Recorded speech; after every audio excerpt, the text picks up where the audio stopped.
Hey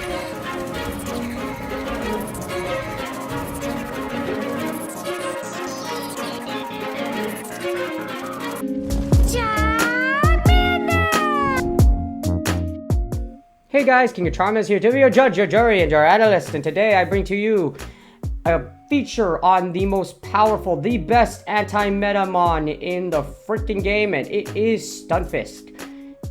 Great League Remix, sorry I almost said Galarian. Great League Remix is a very water flying heavy meta. With that being said, guess what? STUNFISK is incredibly powerful in the lead or in the back, and I mean the regular maple pancake. Not the steel one, okay? Not the burnt one. Not the one that would taste bad. Then again, I don't think you want to eat STUNFISKs either because STUNFISK is a Pokemon. But hey, you know what? My nickname for it is Pancake, and pancakes are amazing. I like waffles. You like waffles. I like pancakes. You like pancakes. If you know that song, you are a champion, and I really do appreciate y'all. Anyways, before we get started, it's going to be my therapist mental health tip of the day. This is going to be If you would like to skip this, please go to the chapters and skip it that way or just move a little bit ahead. But this is going to be about empathy. So, yes, there is a common thing about mental health and the leadership. In the military, we expect everyone as leaders to just follow orders and muscle through. That's what we do. We are supermen. We are supermen. We are soldiers. We are Marines. We are airmen. We are sailors. Or we are Coast Guardsmen. Except the Coast Guard is in Department of Homeland Security, so you know we don't even count the Coast Guard anyways. What I mean is that you muscle through mental illness. Leaders, that's not the way to go. Leaders, for this Psych Central, I love Psych Central. Again, this resource is great. Psych Central always has articles that are reviewed by mental health professionals or specialists in their field. So, with this being said, this is called empathy. Empathy at work. And being a leader, because I'm talking about empathy at work and being a leader because I'm likely going to take over head coach because our head coach is likely going to get fired. So yeah, so I'm going to take over, and I have a lot of empathy for how our team has been really just destroyed as a result of the problems from said leadership of the past. But empathy and toughness are anti-ethical. That's the common perception in the workplace. Some say that empathy is important, but I have to be strong and decisive in their job. Yeah, you have to be strong and decisive, but at the same time, empathy is key in making sure you are a great leader, and it's key to taking care of your team's mental health. If there's challenge on your team, tuning into your empathy can help identify and diagnose it. For example, if one of the workers under you asks you, "Can I have a day off? I really need it," because if there is nothing impeding the mission or anything like that, then I would be like, all right, no, take it. You need it. This is important. That is very, very important. So take care of yourself, do that, that's fine. That, or I as a leader will take up the slack and do their job, if I can. But yes, empathy and leadership for mental health is very important. I can't stress enough just how lack of empathy is how you have crappy bosses at your jobs and why you don't want to be there. Me, my supervisor, she's a licensed mental health therapist, and I absolutely love her to death. Sadly, she has Lorona, so please wish her a speedy recovery. Me and my team are wishing her speedy recovery because we love her supervisor, and we love her so much, and I hope she recovers well. But yes, empathy in the workplace, take a look at this article. Empathy will improve you as a leader and make you a better person overall. Without further ado, this is my featured team. This is STUNFISK, Pelipper, and Shadow Machamp. Anti-meta as your lead, and anti-meta through this freaking godforsakenly, Great League Remix. Anyways, without further ado, let's get started. Alright, here are the battles. So we got Pancake versus Daddy Cash. Now, Daddy Cash is going to try to take our money because he's going to pay for pancakes, alright? I just really like IHOP. Anyways, we have to say switch out of this because STUNFISK versus Whiscash is a terrible matchup for us because Mud Bomb is super effective against us and our Mud Bombs aren't super effective against them. So I'm going to switch into Pelipper. Now, here's what you do. There's usually two ways this goes. You either call the bait and then Hurricane, or you straight Hurricane through two shields. As you see, I get the bait and then I Hurricane. Daddy Cash has a decent amount of bulk, so you need to land a Hurricane if you're gonna do a lot of damage, like you see here. Weather Balls can do the trick too, however, your opponent's gonna be prompted to Blizzard. So because of this, we know it's a Mud Bomb. Because it takes 8 mud shots to get to a Blizzard. Because they already used the Blizzard, used up all their energy. We win back switch. We have a whole Pelipper. Well, not a whole Pelipper, but we have like a 75% of a Pelipper left on our side of the field. And our opponent sends their own Pelipper into us.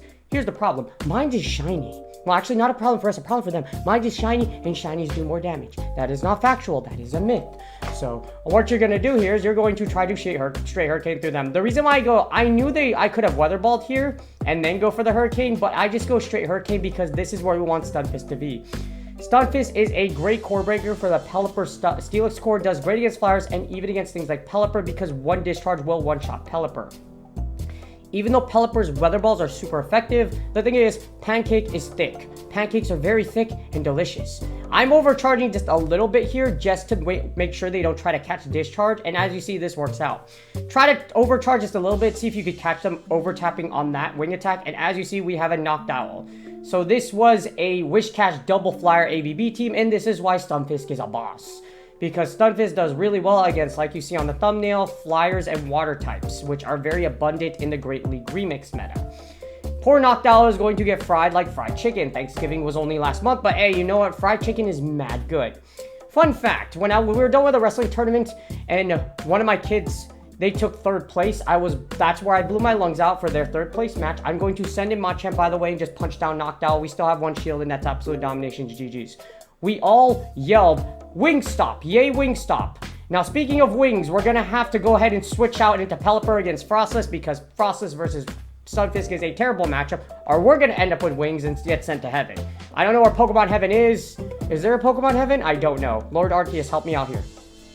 And that is a shiny Mandibuzz. As you see here, this is why Pelipper is such a god-level safe switch. Weather Ball, winning CMP, and Hurricaning through shields like this can do massively big damage to where you could either take back Switch or make it to where you put a lot of your pressure on your opponent to use their shields. In this case, we're going to ball out, and we're going to Weather Ball. And as you see, Weather Balls go through just fine. Now, we're not going to ball out we're going to ball out like LeBron James. Now, LeBron James, as much as people try to make it, he is not the greatest basketball player of all time. Or the greatest of, yes, he is not. Seriously, he is not. It's all about MJ. MJ. People can try to make the arguments all you want. Everyone remembers basketball, or a majority of the generation does, because of Michael Jordan. And as you see, we're going to Michael Jordan, our opponent, by farming down this freaking Mandibuzz. We're going to score 30 points per average, or 40 or more. Actually, I think Jordan went 30 plus overall in his career. He has the highest average in the NBA history, which is why he's the GOAT. And as you see here, we're going to fully farm down and have 100 energy out of this Mandibuzz. Our opponent sends in a Diggersby, and I have 2 shields. So I already predict this. So you know what happens? Your opponent, here's what happens when you're in a 2-to-1 shield scenario. Your opponent is going to try to bait you a lot.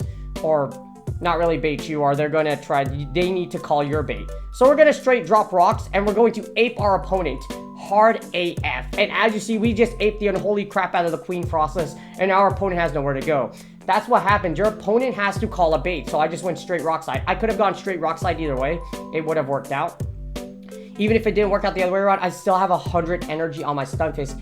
Their Diggersby has to Earthquake me in order to take out our Stunfisk in the back, and now we could just totally proceed to ape our opponent to oblivion. We get 2 cross chops off, we go Donkey Kong, DK. Super Nintendo was such a great little console back in the day if you didn't have any of the expensive ones, but yes, you ape like DK on 1990s or the old school 8-bit, and we take out the freaking Diggersby. Well, doesn't Diggersby technically have 4 arms as well? And after this is literally 3 straight battles of losing leads. This is why Stunfisk is such a boss, because they don't care if you lose leads. You know it's going to come back and get you the dub regardless. The typical strategy for this one is that Pancake goes ahead and breaks shields, or you sack Pancake in the lead so that Machamp can go ahead and beat it down so that you can get extra energy, and Pelipper is your safe switch. That's the 3 strategies here. Sack Stunfisk, beat him down with Machamp, or you go ahead and send in Pelipper and try to close out. Actually, that's 2, not 3. I can't math today. It's early in the morning, you know. I still have to do therapy today. Still have to do my day job. I love my day job. I love my kiddos. And I love y'all. That's why I still consistently make content. If it was not for my audience and my community, I would not have lied. I would have dumped this game a long time ago because GBL or Pokemon Go PvP is absolute garbanzo. And for some odd reason, we haven't changed the mechanics of our game for a very long time. And I don't mean stuff in the game like fast move stuff that's supposed to, Niantic has no idea how the heck it works. As you see, the reason I didn't shield anything here is because I know they're going to obstruct me. All we're going to do is we're going to send in Machamp. If they have Obstruct, 9 times out of 10, it's Obstruct Night Slash. This is why you can send in Machamp to sponge everything. As you see, they're obstructing. And now they are desperately firing Obstruct because they're like, oh no, I don't know what to do in this scenario. Wait, is that text jacked up? Yeah, I think that text was jacked up. I don't know. But as you see, with a 2-to-1 shield advantage, we're able to send in Pelipper. I'm going to Hurricane through shields. Because, well, actually not Hurricane. I'm going to ball out, break a shield, and then Hurricane. Because our opponent is in danger. Even if they do call it, Weather Ball does so much damage against Froslass, we still have 2 shields anyways. We should be able to just straight Weather Ball here, break Froslass' shield. I have no idea why you Shadow Ball. You should Avalanche. But it doesn't really matter because I'm going to ball out. I'm going to ball so hard. I'm going to just... Oh my god, I say ball so hard so much, but you know what? You ball hard. You know what? That's what happens when you play basketball. You ball hard. You ball hard like Steph Curry. If you watch this viral video and if you are a basketball fan, Steph Curry did 5 full court shots. 5 in a row. This man is not human, and he is the greatest shooter of all time in basketball. That is factual. Steph Curry is an absolute beast and a demon and can shoot from ridiculous ranges, and I don't know how he does it. Speaking of range, your range of your HP is absolute 0. That's what happens when you wipe out an entire nation, just like Gigantomania when he wipes out the entire city in current day of My Hero Academia. As you see, we have Lapras, and this is why STUNFISK is great. Even though Lapras is an ice type, this pressures your opponent to swap out, and that was a very, very expertly timed swap. I was looking at this like, dang, dude, I just got swapped on. Okay, that's fine. We're going to send in Pelipper. However, with that little bit of chip damage, we can choose the Weather Ball at this point. Even if I don't get the shield here, we could straight Weather Ball, and we could still take a Blizzard just because of the fact that we got that chip damage. Our opponent shields a Hurricane, which is great. So yeah, anyways, if you watch My Hero Academia, I'm a giant anime nerd. In My Hero Academia right now, this thing called Gigantomania is like running over every single city in the world. That's literally what Pelipper did in that last match. It balled out, it balled and ran over our opponent, and literally, I don't know where the hell the water comes from your beak, bro, but you know what? It works. Actually, it doesn't even spit out any water. It just does this, and you don't see any water. How does that Weather Ball even work with Weather Ball? I don't know. Our opponent tries to bait us with Mud Ball. We could just beat them straight Weather Ball. I overcharge just a little bit here. Mud Bombs don't do a lot of damage. It takes 5 Mud Shots on average for you to get a move off, so we're just going to overcharge a little bit. Try to get as much energy as you can. You always hear in Shoutcast people like, oh my gosh, they counted. I'm like, not really, like, unless you're really, like, good about doing math for 3 Pokemon at once, which is totally possible, but, like, most of the time, people, yes, they count, but, like, it's not really an exact count. Me, I never count, like I mentioned, I do this all the time in Shoutcast. I don't count. If it's past 5, that's too much work for me. I'm a therapist, not a not a freaking physician or anything like that. But as you see here, our opponent's kind of toast. We were able to break both of their shields. We took out their Whiscash, and now we have the flyer where we want them into our STUNFISK. Like I mentioned, STUNFISK is the best anti-meta pick for this cup, and it absolutely annihilates this heavy water flying meta, as you see here. The only exception is probably Whiscash, but that's what our back row does. As you see, this team has multiply wiped out Whiscash and Daddy Cash from the face of the planet. We all hate depth collectors, so you know what? You're not going to collect my depth on this day. And I try to be super... Okay, so you're going to see me... I try to end this match with 2 shields. I try to. Your shields don't roll over to the next match. This is just me trying to flex. I should have tapped on cross... You see that little thing on the side on the right? Why didn't I tap on cross chop? If I tapped on cross chop, I would have won on CMP and taken out Lapras. But I did not. But as you see, the flex did not work. Try to do this. It helps you get better, but at the same time, don't screw your win condition to try to flex on your opponent. Next, we have Queen Jelly, by the way, on STUNFISK. This is where STUNFISK does great, like I mentioned, for the Water Flyer Heavy meta of Great League Remix. We're going to zap our opponent to death. We're going to electrocute them with 69420 volts of electricity. What happens here is my opponent is going to straight Bubble Beam, which is kind of a mistake, because even if you Bubble Beam a STUNFISK, the reason why it's so great is because STUNFISK is very bulky. We're going to straight Discharge here, and our opponent is going to straight Bubble Beam us. But the thing is, if you try to straight Bubble Beam, what happens is you as a STUNFISK user can farm down this Jellicent. So I'm not going to fire anything. I'm just going to literally just get as much energy as humanly possible. Pelipper has a lot of great matchups. This is why you're seeing me give up Switch, because if I see the Jellicent in the lead, they probably don't have electric type in the back. If they do, then this is going to be a terrible move, eh? You know that's what it is. And it's actually a Shadow Lugia, which is actually worse than the electric type I mentioned. The reason being is because Shadow Lugia is very bulky. Despite the fact that, yes, it's a Shadow, Lugia is an incredibly bulky mon. Not to mention, this is actually very terrible for us. Weather Ball doesn't do a lot of damage overall. Yeah, it's going to do a little bit of chip damage, but as you see, only is about 25%. I need to shoot 3 Weather Balls to take out this Lugia. So I'm actually going to have to be really fancy here. Despite the fact our opponent did the sack lead strat, and it's actually working out really well for them. We don't want Machamp onto this Lugia because our counters are going to be double resisted. I'm going to have to Rock Slide this Lugia, or at this point, it's in cross chop range to take it out. I switch in our Stunfisk and try to catch them and take out that Lugia, but unfortunately we get an Ariados. So this kind of sucks, but we already have a win condition here. I'm not going to shield this first move. What I'm going to do here is I'm going to go to 100 energy or close to it. If you get to 100, and fun fact, if you try to get 100 energy on Machamp, you can actually Rock Slide and Cross Chop in the back. So you can fire a Rock Slide and a Cross Chop as well if you have enough energy. And as you see, I'm just overcharging to Oblivion right here.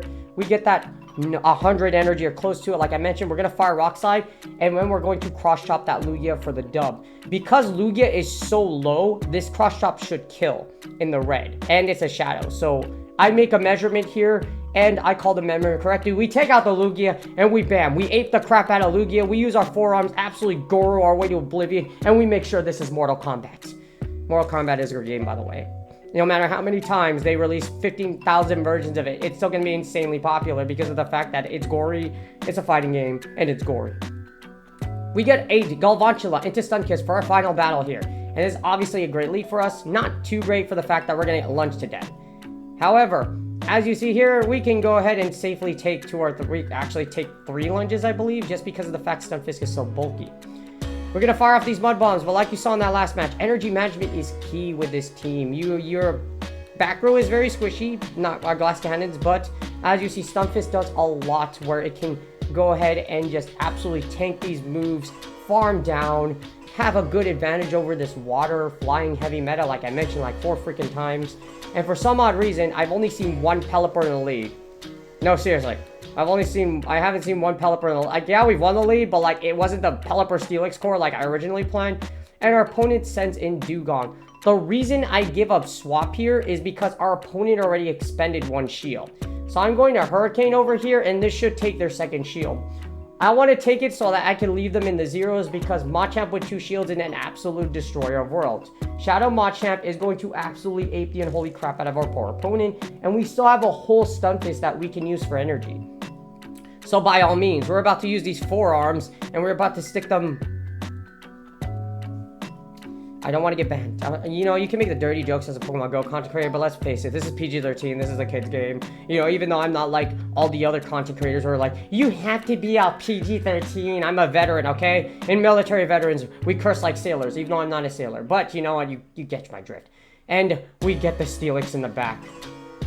Why do we see the Pelipper in the first battle and the Steelix in the back for the second battle? We still have Stunfisk, but at this point, our opponent's just going to top less because their steel beads... Okay, that was really dirty again, but so you know what? I don't want to get banned, so I hope y'all enjoyed that battle, and I hope you enjoyed the Shopcast, and that's game. I hope y'all enjoyed the video. I hope you learned a little bit, like, these battles were kind of crazy, and it kind of shows you, like, energy management, baiting through shields, etc. How, despite losing a lead and having a really bad situation, you can come back with a dub and just be an absolute boss. But we're really early into Season 13. I haven't been doing all my battles. Again, if you heard on the beginning, I'm likely going to be taking over as head coach. So I'm going to be really busy with that. We have a lot to work on because of what happened from before. So I'm going to do my best to still just make content. That doesn't mean I'm not going to stop making content or anything like that. It's just like, you know, like that means I'm really busy. Season doesn't end until the end of February. And even beyond that, I'm going to try to figure out what we're trying to do for summer, etc. So I'm going to be going back into Jiu-Jitsu. So once the season ends, I'm going to go back into Jiu-Jitsu. And then when summer hits, I'm going to be going ahead and adding my additional things for coaching. So I'm going to put that over there. And yes, I really do appreciate y'all that support me and my community. We need to desperately do fundraising. So look out for a post on that. I plan on, you see the credits over here. So for the end or the beginning of every video, I'm going to put a credits list of people that support the channel. but I'm gonna do some kind of Patreon for that or something so that I can do more funds to support my team. Because like I mentioned, we need to fundraise and budget, and I'm going to use my platform to try and help out. If you would love to help out, I really do appreciate y'all. This isn't for me, this isn't for the channel, this is for my kids as a wrestling coach, okay? So all proceeds from said thing that I'm going to set up are going to go directly to the team. So, and hopefully I can get them to do a little video for y'all or something like that, like thank you for helping us out or something. So look for that out there. I'm going to try to work on that. But yes, hopefully y'all are enjoying season 13. I really do appreciate y'all to death for everything, even though I haven't, I'm really busy, but yeah, I really do appreciate y'all. I love y'all to death. Without further ado, good luck on your Go Biolexx. Please like, subscribe, and comment for the YouTube algorithm. And I will see y'all on the next video.